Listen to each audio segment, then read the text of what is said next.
Corona virus मामलों में दिल्ली की स्थिति में इतना तेजी से सुधार कैसे आया? क्या दिल्ली कोरोना से जंग जीत रही है? ऐसे तमाम सवालों के जवाब दिल्ली के सीएम अरविंद केजरीवाल ने हमारे सहयोगी चैनल टाइम्स नाउ को एक्सक्लूसिव इंटरव्यू में दिए। इस दौरान उन्होंने क्या कहा, सुनिए। महीने भर पहले, 1.5 महीना पहले जो हालात थे दिल्ली के अंदर, उससे आज हम काफ़ी इम्प्रूवमेंट है। हमारा रिकवरी रेट इम्प्रूव कर रहा है, लोग बीमार हो रहे हैं, ठीक हो रहे हैं। पॉजिटिविटी रेट इम्प्रूव कर रहा है इन द सेंस कि पहले अगर हम 100 लोगों का टेस्ट करते थे तो 30-35 लोग उसमें बीमार निकलते थे। आज हम 100 लोगों का टेस्ट करते हैं तो केवल 7 लोग बीमार निकलते हैं। आज डेथ्स काफ़ी कम हुई हैं। जून के महीने में एक दिन में 100 से ज़्यादा डेथ हो रही थी, आज लगभग 40, 35, 30 इतनी डेथ हो रही हैं। तो हॉस्पिटल के अंदर बेड्स अब खाली हो रहे हैं। पेशेंट्स और पेशेंट आने की बजाय कुछ हफ्ते पहले, 2-3 हफ्ते पहले 6,500 बेड, 6,200 बेड्स भरे हुए थे। आज 3,800 बेड्स केवल भरे हुए हैं। तो धीरे धीरे सिचुएशन इम्प्रूव हो रही है। लेकिन कोरोना एक ऐसा वायरस है जो बिल्कुल अनप्रेडिक्टेबल है। कब ये बढ़ जाएगा, सेकंड स्पाइक आएगा, थर्ड स्पाइक आएगा। तो we are keeping our fingers crossed. Complacent बिल्कुल नहीं होना, और आगे अगर ये बढ़ता है तो उसकी तैयारी करके चलना है। इस प्रिंसिपल के ऊपर हम लोग काम कर रहे हैं। पर केजरीवाल जी, आपने मई के एंड में कहा था कि फिक्र मत कीजिए, आपकी सरकार 4 कदम आगे है कोरोना से। क्या उस वक़्त ये कहना एक कॉम्प्लेसेंसी का संदेश दे रहा था? लोग भी कॉम्प्लेसेंट हुए और एडमिनिस्ट्रेशन भी? नहीं, ऐसा नहीं है, कॉम्प्लेसेंसी नहीं थी। उस वक्त के जो हमारे प्रेडिक्शंस थे, उन प्रेडिक्शंस के हिसाब से हमने तैयारी की हुई थी। लेकिन जब लॉकडाउन खुला और लॉकडाउन खुलने के बाद जिस तेज़ी के साथ केसेस बढ़े, वो कहीं ज़्यादा तेज़ था जो हमने सोचा था, जो हमने एज्यूम किया था। इनफैक्ट हमारे ऊपर ये आरोप लग रहा है, कुछ लोगों ने ये आरोप लगाया है कि जून के फर्स्ट वीक में जब इतनी तेज़ी से केसेस बढ़ने लगे तो सेंट्रल गवर्नमेंट का एक फॉर्मूला है, सेंट्रल गवर्नमेंट का एक पोर्टल है जो केवल स्टेट गवर्नमेंट एक्सेस कर सकती हैं। उसमें आप प्रिडिक्ट करते हो अपने फिगर्स डाल के। सो सेंट्रल गवर्नमेंट के फार्मूले और सेंट्रल गवर्नमेंट के पोर्टल के हिसाब से 5.5 लाख 31 जुलाई तक 5.5 लाख केस होने थे। तो मैं जनता के सामने सच रख रहा था। मई में जो पोजीशन थी उसके हिसाब से लग रहा था कि हम सेफ हैं, लेकिन जून में जो पोजीशन थी उसके हिसाब से लग रहा था कि जुलाई में इतने केस आने वाले हैं। तो लोगों ने कहा कि केजरीवाल डरा रहा है। मैं डरा नहीं रहा था, मैं जनता को सब कुछ वीक बाय वीक, मैं तो डेली प्रेस कॉन्फ्रेंस करता हूँ, मैं डेली जनता को बताता हूँ कि आज ये पोजीशन है। तो जब मैंने कहा कि 5.5 लाख केस हैं तो सब लोग, और फिर उसके बाद मैंने बैठ के प्लानिंग की, हम सब लोगों ने बैठ के पूरा एक कोरोना के मरीज की क्या साइकिल होती है। आपके घर में कोई बीमार हुआ, सबसे पहले आप क्या चाहते हो? उसकी टेस्टिंग हो।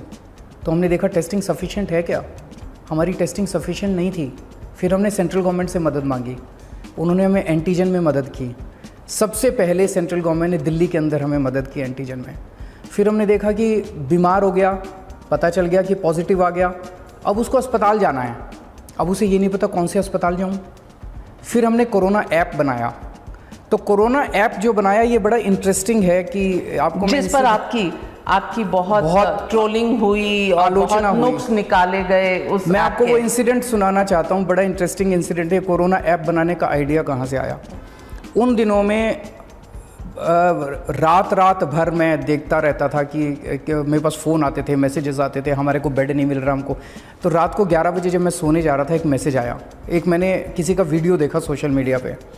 उसने कहा कि मैं फलाने अस्पताल में एडमिट हूँ और मेरे पिताजी एडमिट हुए हैं, और एडमिट होने के बाद उनका टेस्ट हुआ, वो कोरोना निकल आया।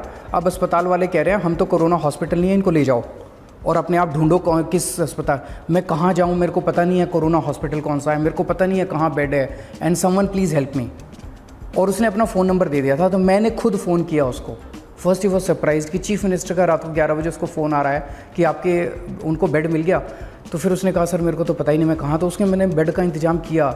लेकिन तब मुझे लगा कि यार इस तरह से पता नहीं कितने लोग धक्के खा रहे होंगे दिल्ली के अंदर जिनको बेड नहीं मिल रहा। आप कह रहे हैं उससे पहले आपको ये अंदाजा ही नहीं था कि ऐसा हो रहा है दिल्ली में? जून में आपको पता चला कि ये बेड्स की कमी है, लोगों को पता नहीं, मैनेजमेंट लोगों को पता नहीं कहाँ जाना है। ये जून में आपको अंदाजा हुआ जब सुप्रीम कोर्ट कई बार ऑब्जर्वेशंस कर चुकी थी दिल्ली गवर्नमेंट के कि आपके डेड की मैनेजमेंट ठीक नहीं है, किस तरह से बॉडी डिस्पोजल होनी है उसका सिस्टम ठीक नहीं है, टेस्टिंग कैसे होनी है, आपकी मुंबई से कम होती जा रही थी टेस्टिंग, पर डे 7,000 पहले कर रहे थे, बाद में 5,000, और विसल ब्लोअर्स जो गवर्नमेंट हॉस्पिटल से वीडियो डाल रहे थे उन पर आप एक्शन ले रहे थे।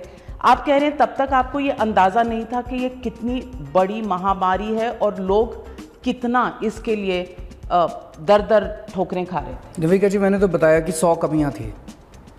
मई के एंड तक सिचुएशन कंट्रोल में थी। मई के एंड के जो प्रोजेक्शंस थे उन प्रोजेक्शंस के हिसाब से हमने तैयारियां की हुई थी, लेकिन जून के महीने में जिस तेज़ी से बढ़ा, आपके चैनल में ने भी खूब ठोका हमको। हमने आपको कभी भी क्रिटिसाइज़ नहीं किया। हम एक एक चीज़ नोट करते थे, जहाँ जहाँ कमियाँ थी उन कमियों के ऊपर हम काम करते थे और उन कमियों को हमने ठीक किया। इस वजह से 1 महीने के बाद आज हम कंफर्टेबल पोजीशन में हैं। अगर हम उन कमियों को दरकिनार कर देते, हम कहते सुप्रीम कोर्ट भी गलत बोल रहा है, नविका भी गलत बोल रही हैं, टाइम्स नाउ भी गलत बोल रहा है, तो हम ठीक कर नहीं सकते थे। हमने अपनी सारी कमियों को माना, हाँ कमियां हैं। जितने लोगों ने वीडियो डाले उन वीडियोस के ऊपर एक के ऊपर हमने काम किया।